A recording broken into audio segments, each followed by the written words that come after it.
RRI Radio Tangga Bencana COVID-19. Selamat pagi pendengar dimanapun Anda berada, kembali bersama RRI Toli-Toli, Radio Tanggap Bencana COVID-19 di Dialog Lintas Pagi, Toli-Toli, Parigi Motong, dan Bual. Dan pendengar, untuk pagi hari ini edisi hari Rabu tanggal 6 Oktober 2021 bersama saya Sardono, kita membahas topik terkait penanganan orang dengan gangguan jiwa. Ya, kita ketahui bahwa saat ini utamanya di kota Toli-Toli kita bisa lihat bahwa beberapa penyandang gangguan jiwa juga banyak berada di tengah-tengah masyarakat. Bahkan mereka ini juga rentan dengan berbagai kasus, ya, baik kekerasan secara fisik maupun psikis, termasuk kekerasan seksual. Karena seperti salah satu kasus yang terjadi baru-baru ini, salah satu penyandang gangguan jiwa atau ODGJ inisial M ini melahirkan, dan tentunya ini menjadi hal yang perlu menjadi perhatian kita bersama, bagaimana tetap bisa menjaga dan melindungi saudara-saudara kita ini yang mengalami gangguan jiwa. Dan pendengar, untuk membahas topik tersebut, nanti kita akan berdialog dengan Kepala Dinas Sosial Provinsi Sulawesi Tengah, Pak Ridwan Mumu, kemudian anggota DPRD atau Wakil Ketua DPRD Toli-Toli, Pak Jemi Yusuf, kemudian ada pengamat sosial dan pembangunan, Pak Yusuf Andi Mapiase, kemudian dari Dinas Perlindungan Perempuan dan Anak Toli-Toli, Pak Ronald Lamaming, serta dari Dinas Sosial Kabupaten Bol, Kasih Penanganan Anak dan Lansia, Ibu Fahlisa. Baik, untuk pagi hari ini sambil menunggu narasumber yang lain, saya coba menyapa dulu Pak Yusuf Andi Mapiase. Selamat pagi, Pak Yusuf. Halo. Assalamualaikum warahmatullahi wabarakatuh. Ya, halo. Iya, waalaikumsalam. Kabar sehat, Bang Yusuf? Alhamdulillah sehat. Alhamdulillah.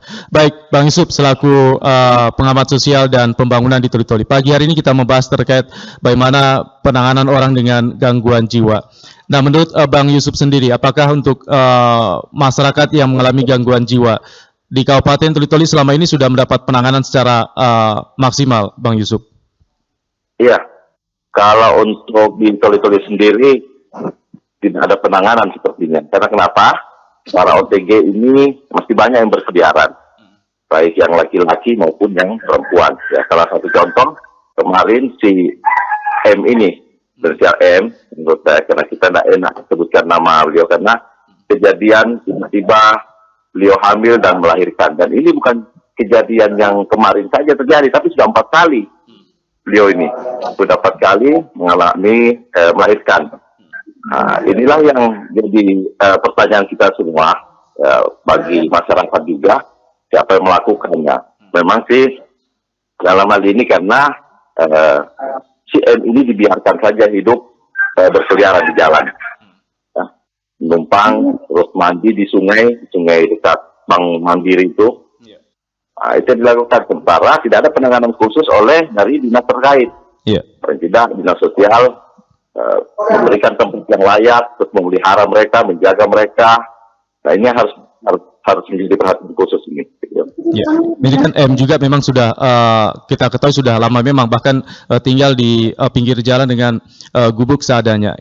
Nah, memang bagaimana dorongan Bang Yusuf, seharusnya pemerintah lewat instansi teknis terkait atau dinas sosial bisa menyikapi fenomena-fenomena ini, Bang Yusuf? Ya, saya pikir sudah seharusnya dinas sosial sudah harus membuat sebuah tempat karantina khusus, karena semakin ke depan daerah kita ini semakin besar, artinya kita sudah menuju ke kota. Kita tidak tahu apa 20 tahun, 30 tahun ke depan, Toli-Toli sudah menjadi sebuah ibu kota yang dipimpin oleh wali kota. Dan ini orang OTG ini setiap saat ini bertambah. Nah, ini yang kita khawatirkan, akhirnya membuat resah masyarakat, membuat resah para pengguna jalan, juga dimanfaatkan oleh para laki-laki orang tua yang menganiaya mereka. Ini kadang mereka dilempar, kadang mereka tidurnya di pinggir jalan di depan toko. Ada juga yang memberikan makanan segala macam. Nah, sementara ini hidupnya berkeliaran, bisa membahayakan buat masyarakat.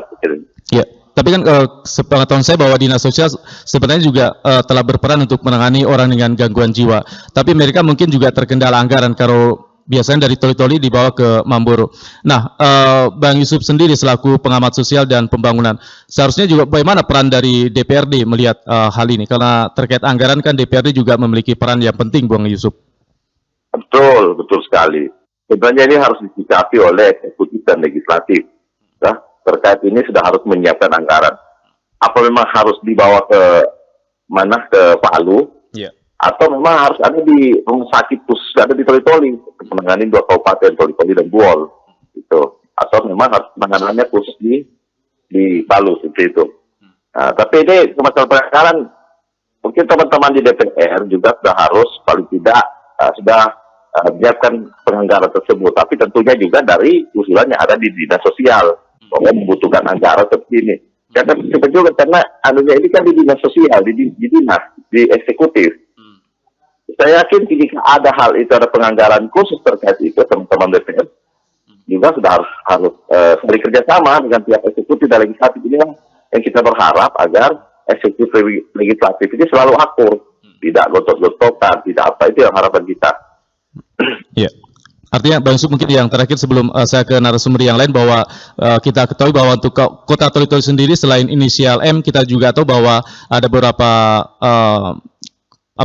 masyarakat yang mengalami gangguan jiwa. Bahkan di daerah Tambun San itu ada yang sampai bertelanjang bulat. Nah, ini kan tentunya harus mendapat perhatian dalam rangka bagaimana menjaga martabat mereka dan juga menjaga ketertiban umum.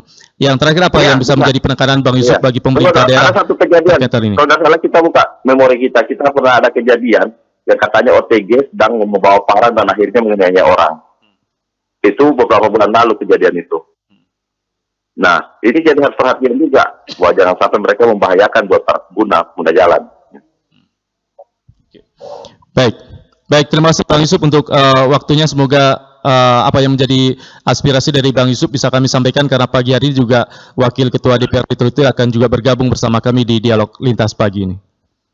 Iya, terima kasih. Baik, terima kasih Bang Yusuf Andi Mapiasa selaku pengamat sosial dan pembangunan yang juga cukup prihatin ya terkait kondisi yang ada, bagaimana penanganan orang dengan gangguan jiwa, utamanya di Toli-Toli ini dinilai belum maksimal. Yang diharapkan juga pemerintah bersama DPRD bisa mendorong bagaimana bisa dibangun rumah sakit khusus bagi para penyandang gangguan jiwa ini sehingga mereka bisa diterapi atau tidak perlu lagi jauh-jauh ke Palu, karena tentunya untuk dibawa ke Palu ini juga membutuhkan biaya dan juga peran yang penting dari keluarga dan orang tua.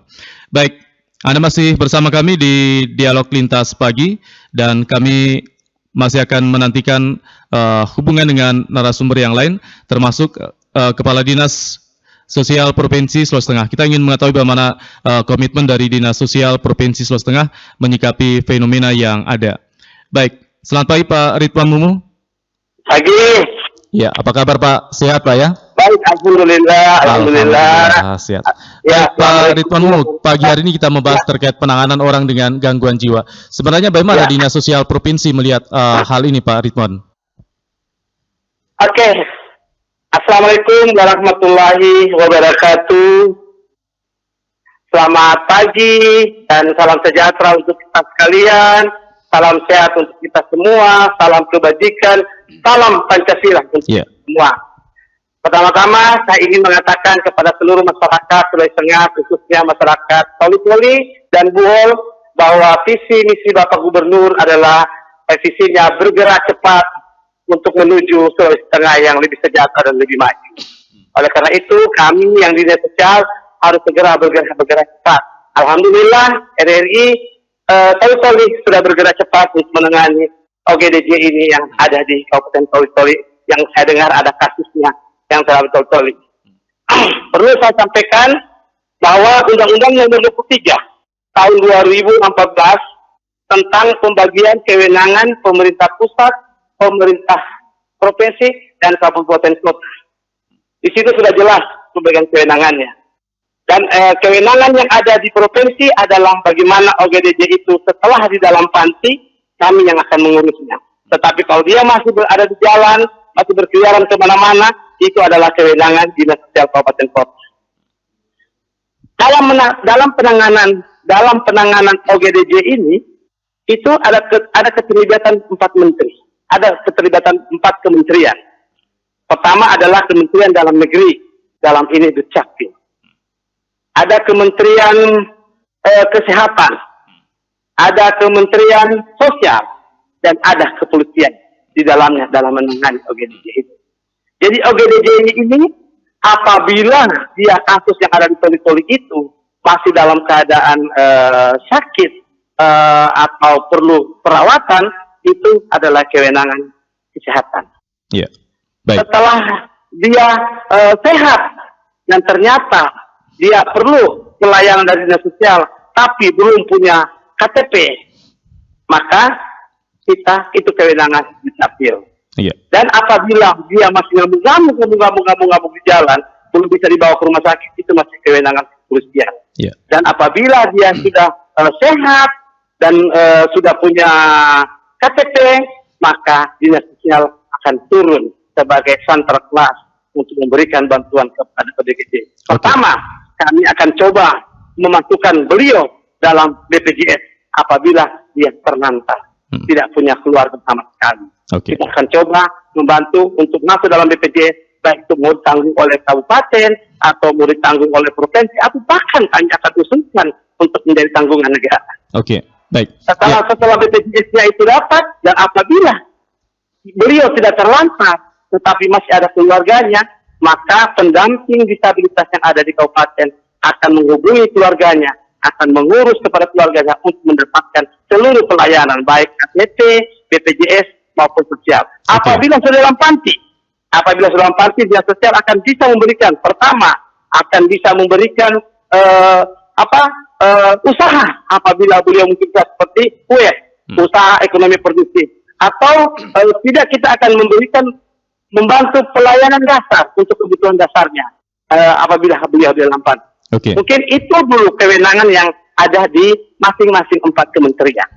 Baik. Sebelum kita lanjut Pak Ridwan, saya coba menyapa dulu Pak Jemi Yusuf, Wakil Ketua DPRD Kabupaten Toli-Toli. Selamat pagi Pak Jemi. Selamat pagi Mas Sardono. Iya.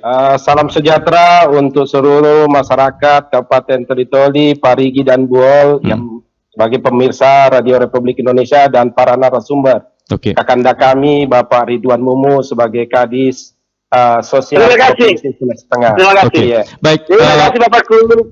Ya, baik, sebelum saya ke Pak Jemi, saya coba menyapa dulu Ibu Fahrisa dari Kasih Penanganan Anak dan Lansia Dinas Sosial Buol. Selamat pagi Bu Fahrisa. Selamat pagi Pak. Iya, baik, terima kasih sudah bergabung. Saya ke Pak Jemi Yusuf selaku Wakil Ketua DPRD. Pak Jemi, pagi ini kita membahas penanganan orang dengan gangguan jiwa. Kemarin salah satu kasus yang sempat viral dan menjadi perhatian masyarakat di Toli-Toli adalah kasus M. Ini seorang perempuan yang mengalami gangguan jiwa dan tinggal di pinggiran jalan karena memang cuma tinggal di gubuk-gubuk dan kemarin melahirkan. Ini menjadi hal yang menjadi perhatian dan keprihatinan semua pihak. Nah, selaku anggota DPRD, bagaimana Pak Jemi melihat hal ini dan kira-kira apa yang perlu mendapat penanganan dari eksekutif dan legislatif? Silakan Pak Jemi. Ya, terima kasih banyak Mas Sardono. Jadi kalau kita mencermati kasus M ini, itu adalah bentuk kelalaian negara sebenarnya. Ketidakhadiran negara yang diberikan amanah, diberikan tugas sebagai tugas pokok dan fungsi mereka untuk mengurusi saudara-saudara kita dengan yang mengalami gangguan kejiwaan. Apa yang disampaikan oleh kakanda kami tadi, Pak Ridwan Mumu, itu terkesan itu adalah sesuatu yang begitu ideal, begitu normatifnya. Tetapi fakta di lapangan itu jauh panggang daripada api. Kadang kita tidak hadir. Persoalan M ini itu tidak sesederhana yang Mas Sardono pahami. Bahwa Undang-Undang Nomor 39 Tahun 99 tentang hak asasi manusia itu sudah mengatakan bahwa orang dengan gangguan mental, gangguan kejiwaan mempunyai hak yang sama di republik ini, di negeri ini. Bahkan dipertegas lagi dengan apa? Dengan Undang-Undang Nomor 36 Tahun 2009 tentang apa? Tentang kesehatan. Saudara-saudara kita yang mengalami gangguan kejiwaan itu adalah tanggung jawab pemerintah. Kata tanggung jawab di sini, ketika kita mengabaikan berarti kita tidak bertanggung jawab. Ada implikasi pembiaran di situ. Belum lagi kalau kita mengacu kepada undang-undang tentang kesehatan kejiwaan yang lebih spesifik lagi tahun 2014. Di situ diwajibkan negara harus hadir untuk memberikan pelayanan kepada saudara-saudara kita dengan gangguan kejiwaan.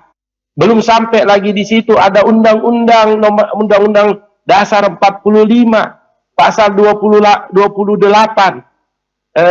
huruf I, itu hak tentang saudara-saudara kita yang mengalami disabilitas atau saudara-saudara kita yang mengalami gangguan kejiwaan.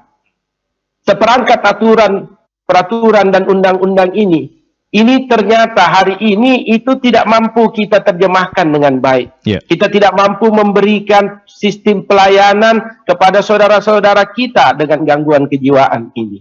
Kasus M ini adalah kasus kemanusiaan. Kasus M ini adalah kasus kecelakaan kemanusiaan kita.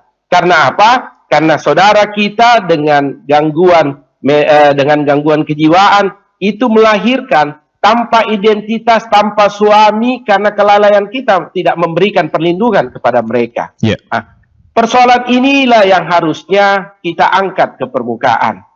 Seperti yang disampaikan oleh kakanda kami, Ridwan Mumu sebagai kadis sosial.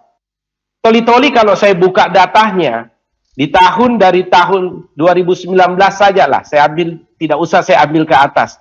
Dari tahun 2019 sampai saat ini, itu masih ada 8 orang saudara-saudara kita yang mengalami gangguan kejiwaan. Itu yang tercatat di dinas sosial. Dari 8 tersebut, itu ada 5 orang saudara-saudara kita yang masih dipasung. Artinya apa? Pertanyaan yang sederhana. Dimungkinkan nggak hari ini kita memasung orang? Undang-undang saat ini mengatur kita bahwa penyetaraan saudara-saudara kita dengan gangguan kejiwaan, dengan saudara-saudaranya yang tidak mengalami gangguan kejiwaan atau yang normal, itu mempunyai hak yang sama. Merampas hak mereka, kebebasan mereka, itu adalah pelanggaran kemanusiaan dan pelanggaran terhadap peraturan perundang-undangan yang kita buat sendiri. Baik. Ya, sebelum ke Ibu Farisa mungkin langsung ke Pak Ridwan Mumu. Tadi Pak Jemi mengatakan bahwa terkesan masih normatif. Nah, bagaimana Pak Ridwan sebenarnya menyikapi apa yang coba disampaikan oleh Pak Jemi Yusuf agar penanganan orang yang mengalami gangguan jiwa bukan hanya M, tapi seperti disampaikan oleh Pak Jemi bahwa untuk toli-toli juga masih ada yang mengalami pemasungan. Silakan Pak Ridwan. Terima kasih Bapakku Dinda. Saya tidak bisa memanggil Dinda karena beliau adalah anggota dewan. Tetap adalah saya akan menghormati jabatan beliau. Baik. Bapak anggota dewan yang terhormat, memang betul bahwa kehadiran pemerintah, baik pemerintah pusat maupun pemerintah provinsi maupun pemerintah kabupaten kota itu harus hadir. Tapi memang di lapangan kenyataannya ada beberapa masyarakat masih terlihat pembiaran. Tetapi perlu juga kami jelaskan kenapa IGGD ini harus ditangani oleh 4 kementerian. Jadi tidak juga salah dinas sosial, tidak juga salah dinas kesehatan, tidak juga salah dari menteri-menteri yang lain. Kenapa? Penanganan OGDJ yang ada di lapangan, kita jangan melihat bahwa jika OGDJ itu di lapangan, itu adalah tugas dinas sosial. Bahwa dinas sosial bukan satu-satunya dinas yang menangani masalah itu. Tapi dinas sosial adalah salah satu, bukan satu-satunya. Salah satu dinas, salah satu OPD yang ikut menangani. Jadi apabila dia mengamuk di jalan, tolong Pak Polisi, amankan dulu. Setelah beliau bisa diamankan, tolong dibawa ke dinas kesehatan untuk diberikan pelayanan kesehatan. Setelah dia sembuh, kita tanyakan, ada keluarga atau tidak ada keluarga. Di Toli-Toli tidak ada keluarga dia, bawa ke dinas sosial kabupaten. Apabila di dinas sosial kabupaten tanya, keluarganya ada di mana? Keluarga saya ada di Jawa Timur. Kami kirim ke Jawa Timur. Dan hanya ada tersedia untuk hal itu. Dan apabila ada keluarganya di Toli-Toli, oke, ada pendamping disabilitas di dinas sosial kabupaten untuk memberikan pendampingan kepada keluarga untuk diberikan pelayanan. Pelayanan pertama, apabila dia tidak punya identitas, dinas sosial berkewajiban untuk membawa ke Dukcapil untuk diterbitkan KTP-nya. Setelah ada KTP-nya, dinas sosial berkewajiban untuk memasukkan dia ke dalam BPJS. Sehingga pengobatan ke depan tidak perlu pembayaran, tidak perlu keluarga harus menanggung. Dia sudah ditanggung oleh daerah, ditanggung oleh provinsi, ditanggung oleh pemerintah pusat. Oleh karena itu, saya berharap Dinas Sosial Kabupaten Toli-Tobi dan anggota Dewan yang terhormat untuk bersama-sama kita menangani. Yang penting keempat kementerian ini harus duduk bersama. Duduk bersama dengan anggota Dewan terhormat untuk menangani kasus N ini. Kenapa kasus N ini bisa terjadi? Pemberdayaan perempuan masuklah di dalamnya karena beliau sudah hamil dan sudah melahirkan. Yang tadinya 4 kementerian tidak termasuk pemberdayaan perempuan di dalamnya, tetapi pemberdayaan perempuan karena beliau sudah terjadi dan sudah hamil itu ditangani oleh pemberdayaan perempuan. Karena di pemberdayaan perempuan ada namanya pemberdayaan perempuan dan anak. Tetapi di dinas sosial tidak ada pemberdayaan perempuan dan anak kecuali anak yang berhadapan dengan hukum. Demikian dulu mungkin penjelasan saya. Sementara saya sebagai kepala dinas sosial belum bisa berbuat apa-apa kalau kewenangan-kewenangan kabupaten belum dilaksanakan. Setelah kewenangan-kewenangan kabupaten dilaksanakan, baru kewenangan provinsi akan turun. Terima kasih. Ternyata penanganan untuk orang dengan gangguan jiwa ini multi lintas sektor. Tapi saya ingin mengetahui bagaimana terkait penanganan bagi orang gangguan jiwa yang berada di Kabupaten Buol. Selamat pagi Bu Fahlisa. Ya, selamat pagi Pak. Ya, nah untuk Kabupaten Buol sendiri bagaimana Bu gambaran terkait masyarakat yang mengalami gangguan kejiwaan? Dan bagaimana proses penanganan yang dilakukan oleh pemerintah daerah Kabupaten Buol lewat Dinas Sosial Ibu Fahlisa? Ya, baik Pak. Terima kasih. Sebelumnya, seperti apa yang disampaikan oleh Bapak Kadis Sosial Dinas Provinsi Sulawesi Tengah, Bapak Ridwan Mumu, bahwa yang menangani ODGJ itu ada 4 kementerian, yaitu Kementerian Dalam Negeri, Kesehatan, Sosial, dan Kepolisian. Nah, hal yang terjadi sama kami di Kabupaten Buol ini, Pak. Nah, jadi biasanya itu dari desa, dari pemerintah desa melaporkan kepada kami bahwa ada ODGJ yang berada di daerah asal desa dan kecamatannya. Nah, jadi peran kami dinas sosial kabupaten karena ODGJ itu kan posisinya mereka itu kan sakit Pak. Mereka sakit. Ini yang tahu kadar-kadar suntikan itu kan dari dinas kesehatan. Jadi kami dinas sosial melakukan pendampingan saja, tapi dengan dinas kesehatan. Nah, tapi kalau dia parah sekali Pak dan harus dirujuk dari dinas kesehatan langsung membawa ke rumah sakit Mokoryurli. Di UGD langsung dibawa ke UGD. Di UGD langsung dirujuk ke rumah sakit Mamboro di Palu Pak. Itu. Langsung dirujuk ke rumah sakit Mamboro di Palu. Tapi untuk data sendiri Bu, untuk Kabupaten Buol berapa yang saat ini data yang dimiliki Dinas Sosial Ibu Fahlisa? Kalau kita sementara ini kalau 5 Pak, ada 5. 5 ya? Iya. Masih ada 5. Itu apakah mereka di rumah atau berkeliaran di jalan Bu? Iya, yang ini yang ada di dalam rumah ini Pak, yang biasa ada laporan dari desa-desa, dari kecamatan. Itu. Baik.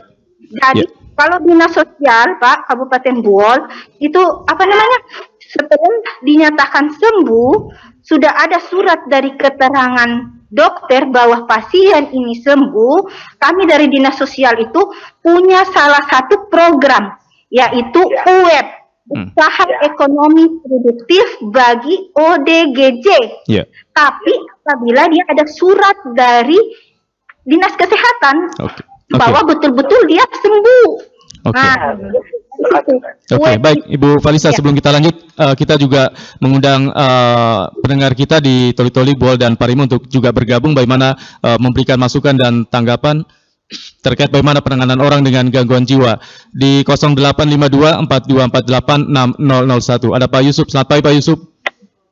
Ya, selamat pagi. Ya, silakan apa yang bisa menjadi masukan Anda untuk topik yang kita bahas ini. Ya, jadi tadi sempat dengar percakapan dialog antara Pak Joni Yusuf, selaku anggota DPR, Kabupaten Toli-Toli, dan juga Pak Mumun ya dari Dinas Sosial Provinsi ya. Yeah. Ini sepertinya saling menyalahkan. Bukan saling menyalahkan, perbedaan antara eksekutif dan legislatif yang saya lihat di sini. Sebenarnya sederhana saja sebenarnya. Kalau berdasar dari pernyataan tadi Pak Jemi bahwa ada 8 OTG yang saat ini di Kabupaten Toli-Toli yang sepertinya terbiarkan. Ada 8 OTG. Dijabarkan juga terkait dengan undang-undang hak seseorang sama antara OTG dengan yang normal. Nah, sekarang yang jadi permasalahan hari ini adalah pendanaan untuk 8 orang itu. Bagaimana proses pendanaan terhadap 8 orang OTG yang hari ini diapakan mereka? Apakah mereka harus diserahkan ke provinsi atau ditangani oleh dinas sosial? Dan penganggarannya seperti apa? Kalau hari ini hanya sebatas berdasarkan undang-undang pasal ini, itu terlalu teoritis menurut saya. Sekarang targetnya adalah lakukan penanganan. Berapa dana yang dibutuhkan itu DPR sahkan. Itu yang seharusnya yang detil. Yeah. Tidak harus berteori menurut saya. Oke. Sudah jelas, data sudah jelas tadi disampaikan oleh Kanda Jemi. Ada 8 OTG. Berarti sudah aja data jelas sudah ada bahwa ada 4 yang terpasung.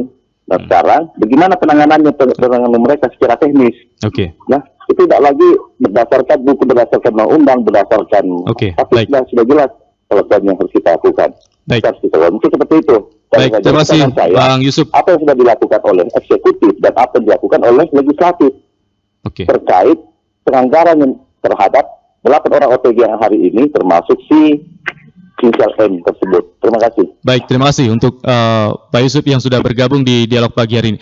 Baik, mungkin Pak Jemi langsung bisa ditanggapi apa yang bisa menjadi masukan dan mungkin juga kritikan ya dari Pak Yusuf bahwa diharapkan langsung action begitu katanya Pak Jemi. Silakan Pak Jemi. Ya, jadi yang dimaksud tadi itu bukan teori, itu undang-undang, dasar pijakan kita. Bagaimana kita mau menganggarkan kalau kita tidak berpengacu kepada undang-undang? Iya. Uang pemerintah itu kan bukan uang nenek moyang kita. Itu uang yang harus kita pertanggungjawabkan. Untuk menyelesaikan persoalan itu, maka kita harus punya baseline, data dasar kita. Data dasar inilah yang kita jadikan dasar rujukan untuk menentukan berapa besar anggaran untuk mengalokasikan untuk saudara-saudara kita itu yang mengalami gangguan kejiwaan. Yang ingin saya sampaikan saat ini adalah kasus M. Kasus M ini, kasus yang terjadi saat ini yang masih fresh di ingatan masyarakat kita, adalah bentuk kelalaian kita sebenarnya sebagai penyelenggara negara. Penyelenggara negara di sini bukan hanya Pemda, di dalamnya juga ada DPRD. Tetapi yang saya ingin sampaikan adalah bahwa seperangkat aturan begitu jelas mengatur kita. Lantas apa yang tadi disampaikan oleh Kadis Sosial bahwa ini persoalan multisektor. Hampir semua sektor itu punya tanggung jawab masing-masing. Di hilirnya itu ada dinas sosial, ada dinas pemberdayaan perempuan dan perlindungan anak. Di hulunya itu ada dinas kesehatan. Benar, hari ini kenapa saudara-saudara kita dengan gangguan kejiwaan itu dimasukkan di dalam Undang-Undang Kesehatan, Undang-Undang Nomor 36 tersebut. Ada Undang-Undang Kesehatan Jiwa, karena memang mereka perlu untuk disembuhkan. Mereka sakit, artinya kita harus menyembuhkan mereka. Nah, bentuk untuk menyembuhkan itu, maka ada rumah sakit rujukan yang bisa kita gunakan. Bagaimana kita bisa mau merujuk mereka kalau kita tidak pernah dilaporkan, tidak ada data yang disajikan ketika kita membahas anggaran tersebut. Saudara-saudara kita ini punya hak, makanya saya sampaikan bahwa di dalam pranata perundang-undangannya itu sudah jelas, bukan lagi peraturan pemerintah, undang-undang yang meratur mereka. Nah, ini sebuahlah yang harusnya tidak ada terkesan bahwa eksekutif dengan legislatif itu gontok-gontokan. Itu hanya opini sesat saja sebenarnya untuk memahami bahwa memang ada dinamika. Bagaimana kami bisa mau menganggarkan kalau misalnya data itu tidak tersaji kepada kami. OPD teknis yang bertanggung jawab tidak menyampaikan misalnya untuk dianggarkan. Ketika kita tanya berapa sebenarnya saudara-saudara kita yang mengalami gangguan kejiwaan, maka data tersebutlah yang kita akan jadikan dasar rujukan untuk menentukan berapa besaran pembiayaan kita. Nah, ini juga barangkali masukan kepada kakanda kami Ridwan, Pak Ridwan Mumuk sebagai Kadis Sosial. Kemarin itu kami sempat tanyakan kepada rumah sakit Madani atau rumah sakit rujukan untuk saudara-saudara kita yang mengalami gangguan kejiwaan. Setelah kami cek kepada rumah sakit tersebut, ternyata saudara-saudara kami yang mengalami gangguan kejiwaan ini yang ada di Kabupaten Toli-Toli, itu ternyata itu tidak terdata. Sehingga ketika kami merujuk mereka untuk mendapatkan pelayanan di rumah sakit Madani tersebut, itu mereka mengatakan bahwa ini tidak terdaftar kepada kami. Oke. Artinya apa? Di sini ada kelemahan koordinasi. Koordinasi ini kan bahasa yang mudah kita ucapkan, tetapi kadang sulit untuk dalam tataran implementasi. Oke, baik Pak Jemi. Tadi Pak Ridwan juga sempat menyinggung bahwa untuk Kabupaten Toli-Toli terkesan koordinasi ini belum berjalan dengan baik, sehingga kasus M juga secara kewenangan provinsi belum bisa melakukan penanganan. Nah, selaku anggota DPRD sendiri, kalau melihat seperti yang Pak Jemi juga sampaikan bahwa masyarakat kita yang mengalami gangguan jiwa datanya juga tidak maksimal. Apakah DPRD mungkin dalam waktu dekat ini bisa mengundang pihak-pihak atau OPD terkait ini Pak untuk bisa duduk bersama sehingga penanganan juga lebih maksimal, karena penanganan orang gangguan jiwa ternyata bukan hanya dinas sosial tapi lintas OPD, Pak Jemi. Iya, artinya ini kan kita saat ini lagi menunggu KUA PPAS untuk APBD kita tahun 2022. Kita sangat berharap di dalam kebijakan umum anggaran kita itu sudah memasukkan kegiatan-kegiatan besar untuk kita bisa anggarkan berdasarkan skala prioritas ini. Penanganan ODGJ ini merupakan prioritas kita juga, karena mereka ini adalah warga negara kita, mereka punya hak yang sama kepada kita. Yang saat ini yang sebenarnya yang ingin saya sampaikan adalah kasus yang terjadi kepada M ini sebenarnya ini harusnya ada bentuk pembiaran menurut saya. Karena apa? Karena ada leading sektornya dalam hal ini, ada dinas sosial, ada dinas pemberdayaan perempuan dan perlindungan anak. Ada kata pemberdayaan tersebut. Tiba-tiba saudara kita dengan gangguan dalam kategori gangguan kejiwaan ini, itu ternyata mereka dibiarkan akhirnya karena persoalan gender, dia perempuan, dia punya potensi untuk melahirkan, akhirnya terjadi hal-hal yang seperti yang saat ini. Ada saudara kita yang lahir, anaknya tanpa identitas, tanpa marga mereka, karena kita tidak tahu siapa yang melakukan. Padahal ini merupakan tanggung jawab negara untuk melindungi mereka. Nah, ini harusnya terdata di dinas, baik di dinas sosial, baik di dinas perlindungan anak, maupun yang tadi yang disampaikan adalah di dinas kesehatan yang sebagai hulu dari persoalan. Oke, baik. Saya ke Pak Ridwan Mumu. Pak Ridwan, apa yang disampaikan oleh Pak Jemi tadi ini tentunya juga perlu menjadi perhatian dari Dinas Sosial Provinsi. Tapi seperti yang digambarkan oleh Pak Jemi untuk kasus M ini kan kasus M ini dia sudah memiliki anak, bahkan kalau tidak salah sudah 4 kali melahirkan tanpa identitas jelas siapa ayahnya. Nah, bagaimana sebenarnya Dinas Sosial melihat hal ini, Pak? Dan bagaimana untuk penanganan dari buah hati dari seperti kasus M ini, Pak Ridwan? Ya, memang sesuai dengan terima kasih Pak Jemi, Pak anggota Dewan yang terhormat, Dindaku dan Bapakku juga. Terima kasih atas semua penjelasannya. Alhamdulillah, jarang saya menemukan anggota Dewan yang begitu peduli kepada fakir miskin, begitu peduli kepada OGJD, begitu peduli dengan semua orang-orang yang dibawa ke kemiskinan. Semoga Pak Jemi tetap diberikan kesehatan atas kepedulian ini. Sesuai dengan Permenkes nomor 8 tahun 2020 atau berapa tahun ini saya lupa, itu ada namanya PMKS. Ada Pemerlu Pelayanan Kesejahteraan Sosial. Di situ dari 1 sampai 7 ada namanya anak terlantar, anak ditelantarkan, anak segala macam. Jadi anak yang dilahirkan oleh OGJD ini adalah merupakan tanggung jawab dinas sosial. Tanggung jawab dinas sosial hadir. Oleh karena itu, dinas sosial kabupaten akan mengambil anak itu dan akan memberikan pengasuhan selama 14 hari di panti yang dituju. Jadi 14 hari akan diberikan pengasuhan di panti yang dituju. Setelah anak itu di panti dalam tujuh dan keadaan sehat dan sudah bisa untuk berikan pengumuman kepada masyarakat, bagi masyarakat yang ingin mengadopsi anak, ada persyaratannya di dinas sosial. Apa-apa saja yang harus disyaratkan. Apabila tidak ada yang ingin mengadopsi, panti sosial, panti sosial, panti sosial yang di bawah naungan dinas sosial akan memelihara anak ini.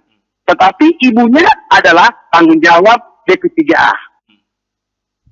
Yeah. Oleh karena itu, masing-masing kita berikan tanggung jawab. Kalau saya melihat, insya Allah, koordinasi yang dikatakan oleh Pak anggota Dewan yang terhormat, bahwa koordinasi memang kalau diucapkan, apalagi menggunakan bahasa Inggris, bahasa Arab, dan bahasa Jerman, sangat indah. Tapi di lapangan tidak semudah untuk membalikan tangan. Insya Allah, kasus M ini, saya akan langsung berkoordinasi dengan Kadis Sosial Toli-Toli, insya Allah dalam waktu dekat, penanganan anaknya akan ditangani langsung oleh dinas sosial. Oleh karena itu, melalui kesempatan ini, tolong Bapak Jimmy anggota Dewan terhormat, tolonglah dinas sosial itu, tolonglah diberikan dana yang betul-betul memenuhi. Bayangkan, refocusing kemarin, dinas sosial dengan dinas lain dipukul rata. Untuk refocusingnya. Di mana hati nurani? Kenapa dinas sosial harus dipukul rata? Sedangkan dinas sosial adalah bersentuhan langsung dengan masyarakat. Selalu diumurkan bagaimana menurunkan angka kemiskinan, bagaimana menurunkan kemiskinan, tetapi tidak didukung oleh finansial, tidak didukung oleh dana. Boleh, Bapak anggota Dewan terhormat, coba periksa RKA-nya, dinas sosial kabupaten maupun kabupaten maupun provinsi. Sangat sedih melihat anggaran yang begitu kecil, tapi menangani anak dari lahir sampai lansia masuk di liang lahat. Bayangkan 26 pemerlu pelayanan kesehatan sosial. 26 Pak. Tapi bagaimana dengan dana yang sekecil itu? Tetapi alhamdulillah pelan tapi pasti semua dinas sosial dengan keikhlasannya, dengan jiwa sosialnya bisa menangani 26 PPKS itu. Yang sekarang ini apalagi ini orang gila juga termasuk penanganan dinas sosial. Insyaallah dalam waktu 24 jam ini saya akan berkoordinasi dengan dinas sosial Polres Tengah. Mungkin baik. Itu bisa ya. Pak Ridwan, terkait kasus M ini yang mengalami gangguan jiwa, tadi untuk penanganan anaknya mungkin sudah seperti Pak Ridwan sampaikan. Tapi bagaimana penanganan bagi sang ibu ini? Kalau saya bisa gambarkan bahwa inisial M ini juga tinggal di pinggir jalan dengan gubuk-gubuk yang cukup memprihatinkan, termasuk untuk mandi dan mencuci juga di sungai. Bagaimana juga penanganan supaya dia ini bisa mendapat tempat yang layak sehingga kasus pelecehan seksual ini tidak terjadi lagi, Pak Ridwan. Ya, sudah dari awal saya katakan, apabila yang bersangkutan M ini, apabila dia perlu pelayanan kesehatan turun dulu. Habis pelayanan kesehatan, setelah ada surat keterangan dari kesehatan bahwa dia dinyatakan sembuh, serahkan ke dinas sosial. Dinas sosial akan menanyakan keluarganya di mana. Ternyata keluarganya tidak ada di Toli-Toli. Keluarganya ada di Jawa Timur. Kami akan kembalikan ke keluarganya di Jawa Timur. Tapi kami akan berkoordinasi dulu dengan keluarga. Apa masih mau terima atau tidak. Kalau mereka tidak diterima, silakan. Kalau dia lansia, kami dinas sosial provinsi punya panti lansia yang ada di Tentena, di Modago. Kami siap menerima para lansia yang ditelantarkan maupun yang terlantar. Kami siap untuk melayani. Yang penting, kata tanda kutipnya, ada surat dinyatakan sembuh dari dokter di kesehatan. Dan apabila dia masih remaja, kami juga punya panti remaja. Kalau dia masih anak-anak, kami juga punya panti anak-anak. Kami bisa semuanya. Kami bisa semua. Yang penting, kami adalah mereka yang terlantar, tapi dalam kondisi sehat. Baik. Ya, saya ke Ibu Fahlisa dulu selaku Kasih Penanganan Anak dan Lansia Dinas Sosial Buol. Ibu Fahlisa, apakah untuk kasus yang seperti kita perbincangkan pagi hari ini, inisial M ya, untuk Toli-Toli, apakah di Buol juga pernah terjadi kasus orang gangguan jiwa, kemudian mohon maaf untuk yang perempuan melahirkan tanpa jelas siapa orang tuanya atau ayahnya, Ibu Fahlisa? Ya, silakan Ibu. Mic-nya dibuka dulu, Bu. Oh, kalau untuk itu Pak, belum ada. Belum ada, Bu ya? Ya. Ya, tapi bagaimana untuk penanganan bagi yang gangguan jiwa yang perempuan, Ibu? Ya, kalau untuk yang, karena kita pernah ada kasus tahun ini ada kasus yang perempuan yang ODGJ juga. Nah, itu Itu Pak, penanganannya alhamdulillah sampai dengan dia melahirkan di rumah sakit. Iya. Oke, jadi penanganan tetap baik Bu ya.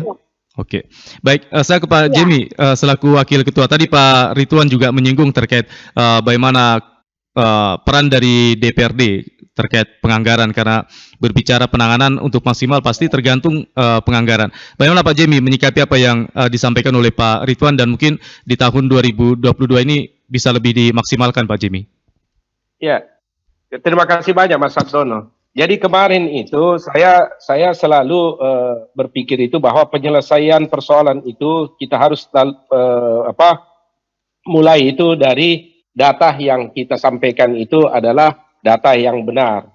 Artinya kalau misalnya dalam sistem pendataan kita itu masih bermasalah, maka akan sangat sulit kita untuk mendapatkan objektivitas persoalan yang ada di lapangan.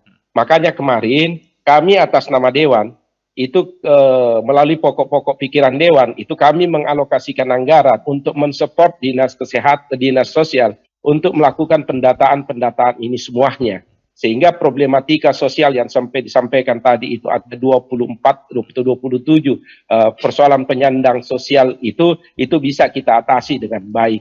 Artinya apa? Bahwa sistem pendataan kita itu harus benar dulu. Nah, persoalan dukungan penganggaran di dalam kebijakan penganggaran di ruang fiskal kita mengenal yang namanya KUA PPAS, kebijakan umum anggaran itu kita bicara tentang prioritas dan plafon. Ketika persoalan itu menjadi prioritas kita, maka secara otomatis kita akan menganggarkan kegiatan tersebut. Prioritas kegiatan kita itu berdasarkan kita menyerapnya itu dari apa? Dari hal-hal yang sifatnya mendasar.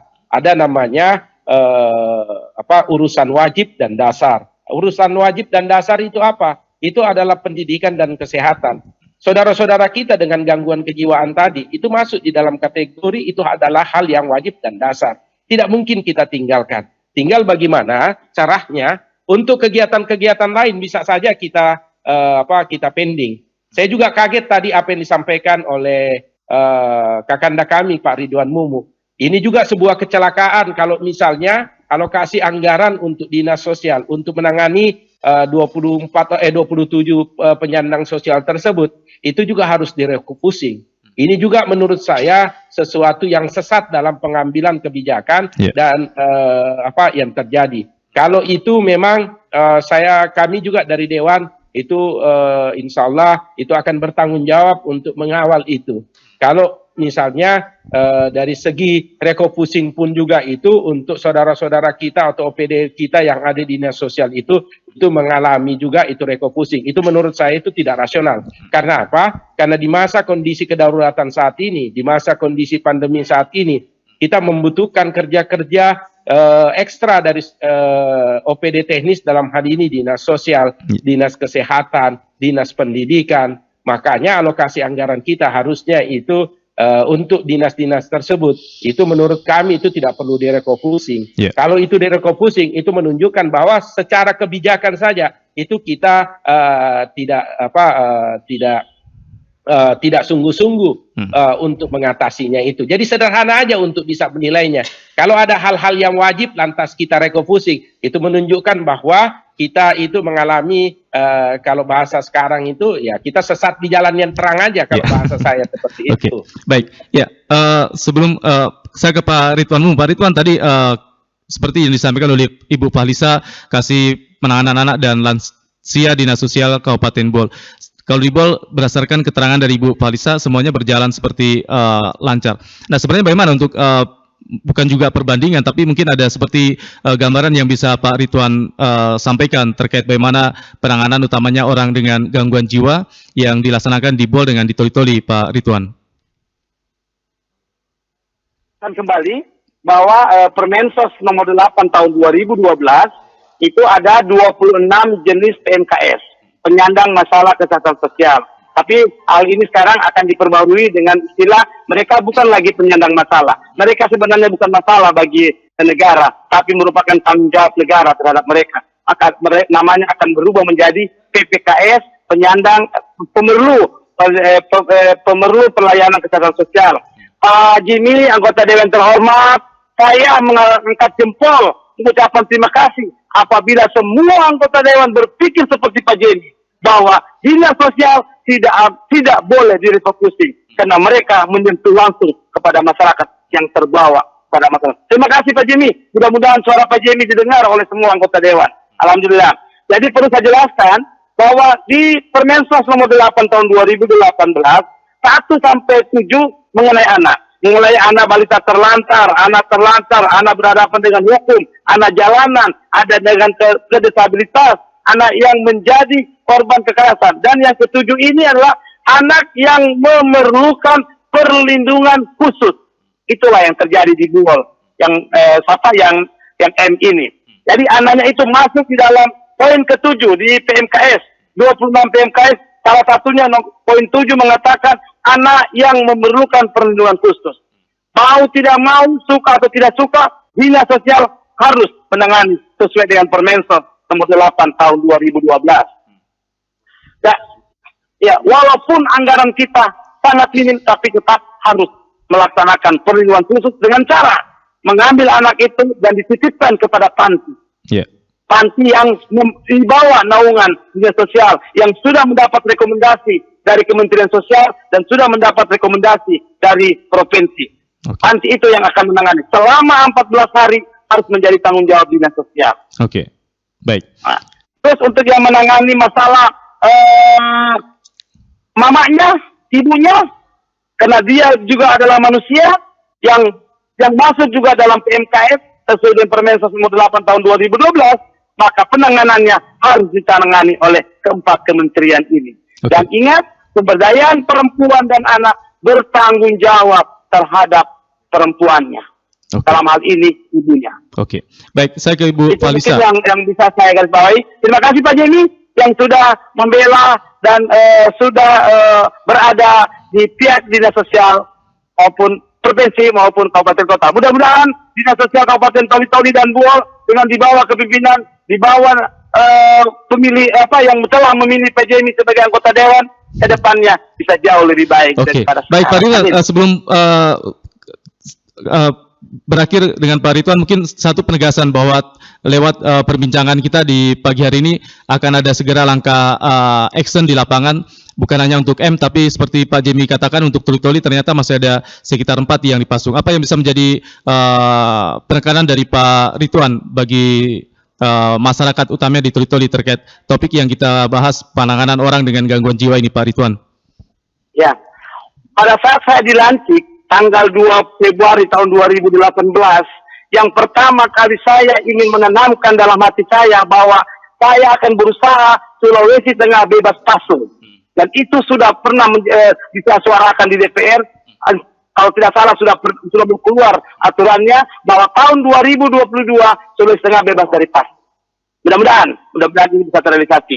Yang kedua, bahwa saya ingin mengatakan bahwa